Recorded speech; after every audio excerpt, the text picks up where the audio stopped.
Here in the kitchen, stories unfold. With every chop, we slice through the bowl. Gather around, let the flavors ignite. Real stories shared. Hello, Talk and Choppers. It's another episode of Talk and Chop. I'm so excited. Yes, this is episode 2. And today we have another incredible guest here. Yes, you heard me. I've got my best friend in the kitchen. She's a real life transformer, a nurse, and recently she transitioned into tech. She's a business analyst now. Yes, she's got a lot of stories to share with us today in the kitchen. And you know as we do it on Talk and Chop, we talk and we also chop. Yes, so get ready as we bring in this beautiful lady. Yes, you heard me, she's so beautiful. Yay! My baby!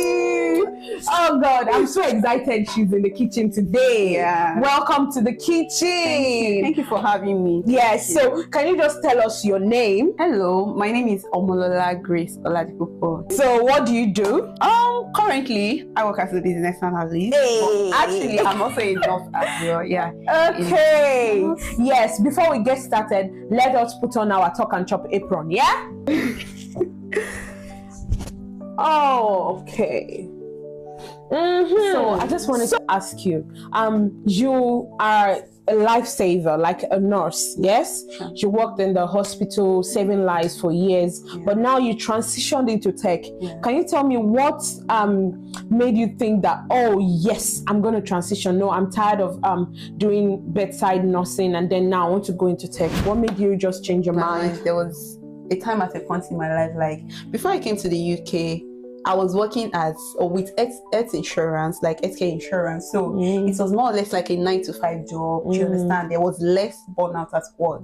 But when I moved to the UK, going back to being a bedside nurse, working in the hospital, it was a whole lot of burnout. Always tired, always stressed out, mentally, emotionally, back pain and a whole lot. So that was at a point I have to tell myself, and I really don't like when I transfer aggression to even my patients, because I'm supposed to be looking after them, not like because transferring aggression to them, or even to my friends, relative around them, even on my off days, I really just want to be at home. I really don't have a social life so much. So that was the point at which I decided for myself that no, I really need to breach out of this. I really need to move out from here and do something, better. I'm not saying being a bedside nurse is not better. It is.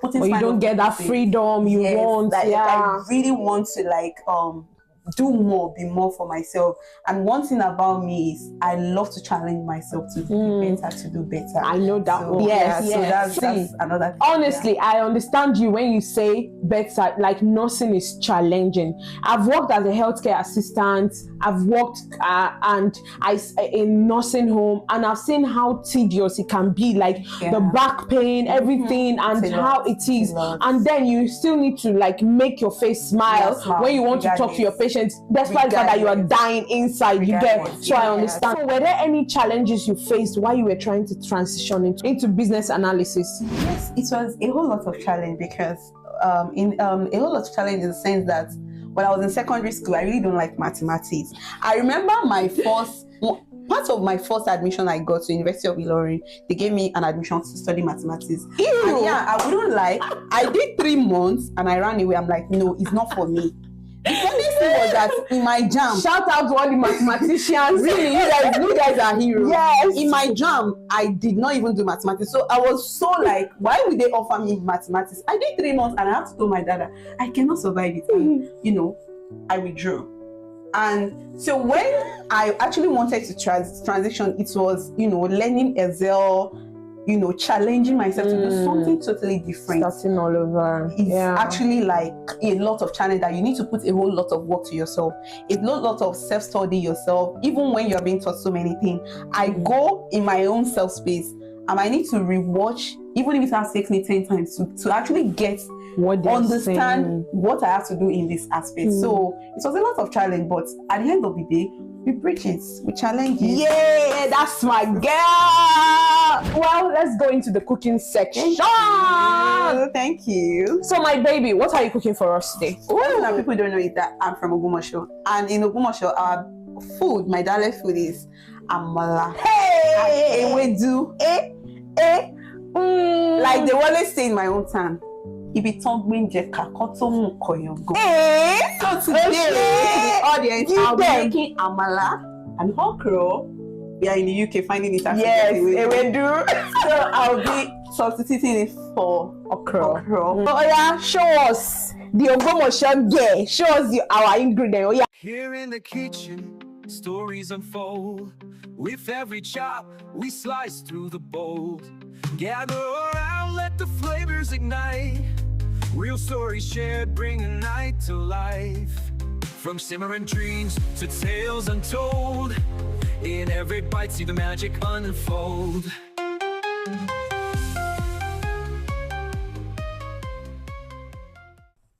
Can you tell me what was one of your like darkest moments in life that really broke you? Trying to survive in UK. As much as I'm used to like being on my own, you know, I'm the only female child, so I learned how to be on my own. So my darkest moment was like trying to survive alone in this country. Can you tell me, are there times when you've been depressed in your life, like, and how did you overcome it? Because Because I know UK is depressing. I used to tell people I have never been depressed in my life until when I moved to the UK fully. Though at that time moving to the UK, I was actually battling some heartbreak. You know, when you chop breakfast, you will know. Who broke my friend's heart? See, shout! I'm looking at you like this. I'm coming for you. I actually chop breakfast at that time, so I was feeling like moving to a new country will make everything better, go away. But no, that was the worst of it. Come here, baby. Thank you, my love. That was the worst of it. So I was totally depressed for a year. And shout out to my friend Kowiat. She's one of the lifesavers that literally will call me every day of my life to be like, I should move out of this. And plus, you know, moving to this country, finding it hard to make friends. Exactly. Like That part. finding someone to talk to even say, I will even get home late at night and there is nobody that will tell me that, what will you eat tonight? Or, oh, your food is in the kitchen. Because that was the life I was living in Lagos before I moved to the UK. Like, oh, your food is in the kitchen. When I'm running late, my auntie will have been calling me, Lola, you're supposed to have been known by sis, are you okay? I'll be like, oh, I'm on my way, it's just traffic. You know, nobody to do that. So many times I would just get home and be crying. Not because of anything, because I just didn't receive any call to say, why are you not here home on time? Are you okay? What will you eat?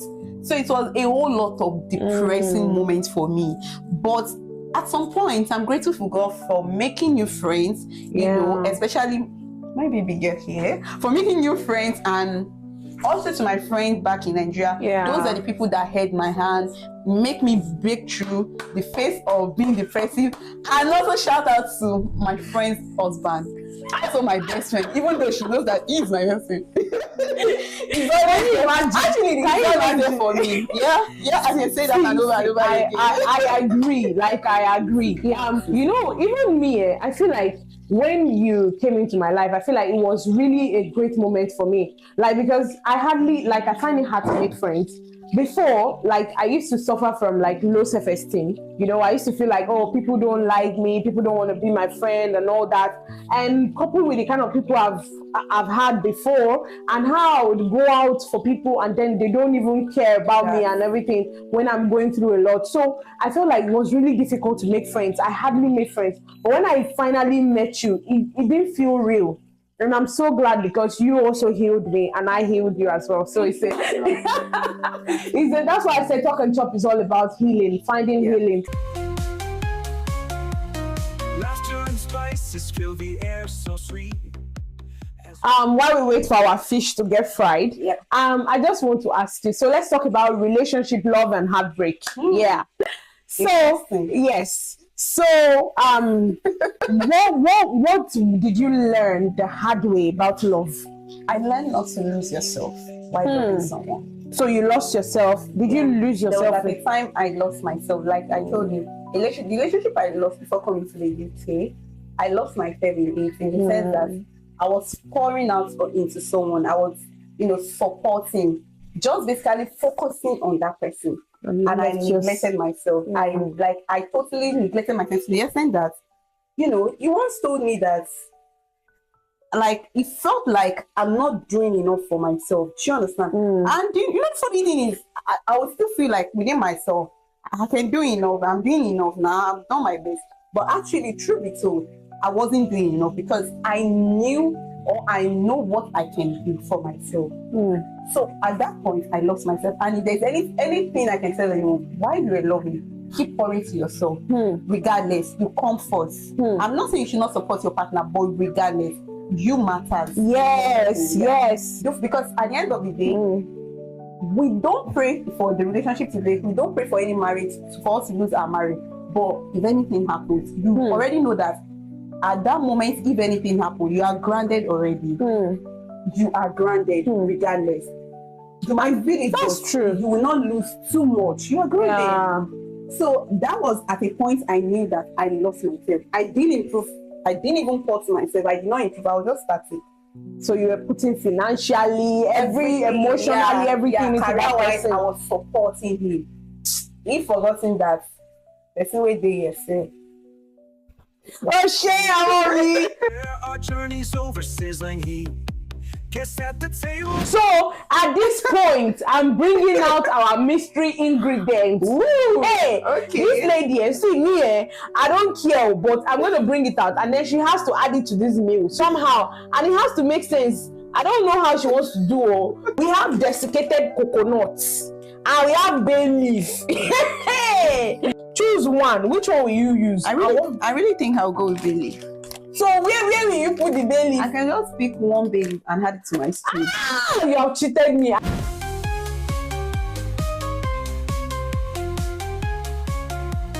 Laughter and spices fill the air so sweet as we share our journeys over sizzling heat. Guess at the table with hearts open wide, cooking up memories, it's a joyful ride. With every plate, we break down the walls, bonding through food as the passion calls. So bad. What do you think?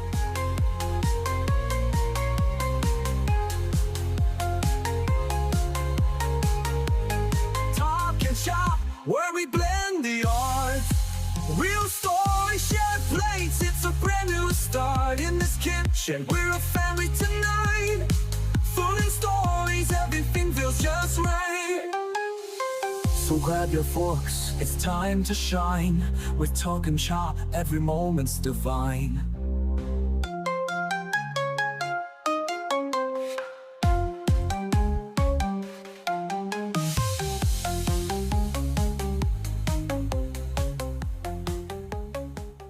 Yeah. Wow, this is good, baby girl. Like I said, you all need to eat this. So, like, I need to eat this before I continue talking. Sorry, I said this is. Let me maintain my steez. I can't be eating anyhow. Please do. Please do. You know when you know you're a good chef, what do you? So, like, I just want to ask you, like, what can you say to somebody out there right now that is going through maybe a hard time, that is being depressed, that's gone through heartbreak, and they are feeling stuck, they are feeling unloved, they feel like, oh, they are not enough? What can you really say to them right now?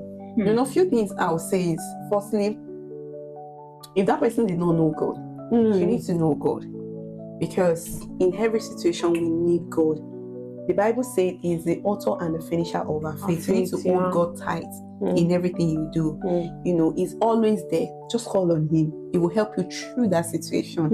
And secondly, you need to have good friends around you, because in everything you're passing through, I feel like you can't come out of it all alone. You need people that will hold your hand. Hold your hands. You need people that will you. speak life into your hands. Yeah.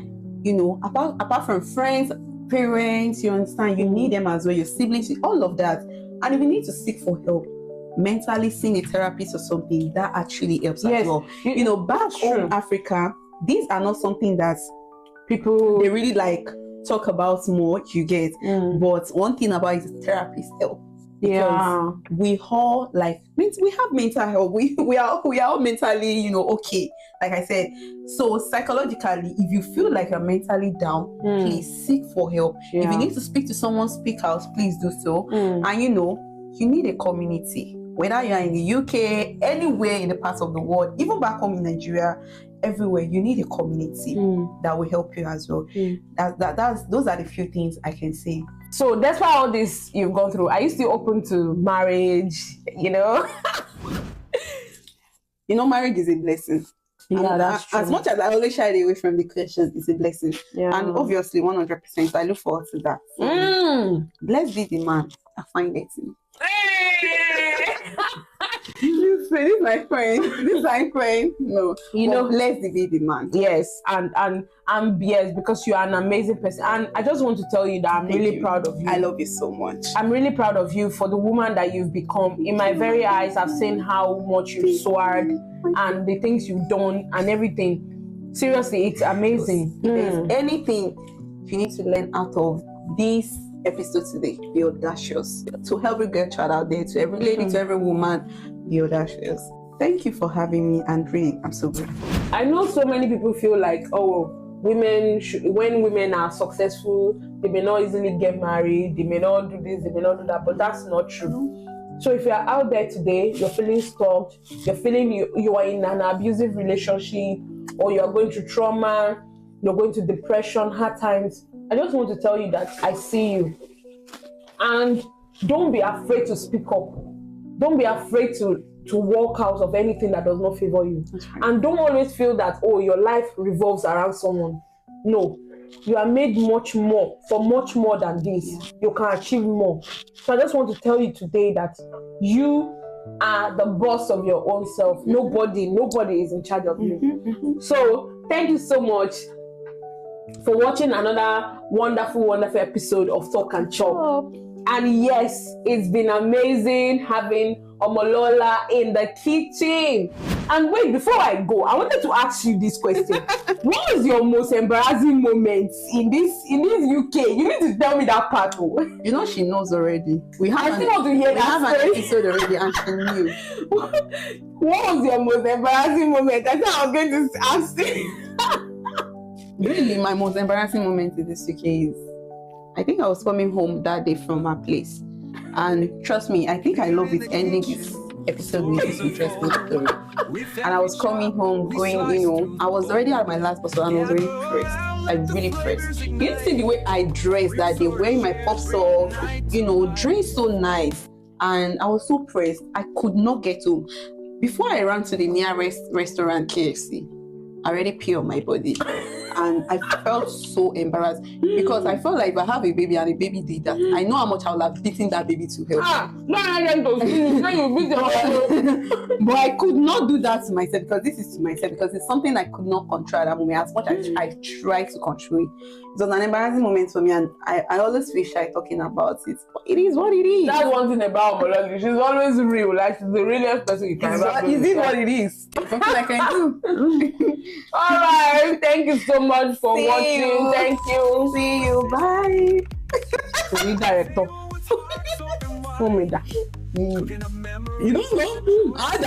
know? So, Omololi, thank you so much for coming. And yes, we're gonna step it down with a very nice cup of. Let's toast to the next episode of Talk and Chop. Yeah, so that's how we are going to round it up tonight. Let's keep talking, let's keep healing, let's keep cooking. And I remain your host, Irede Adekule. It's a brand new start in this kitchen. We're a family tonight. Food and stories, everything feels just right. So grab your forks.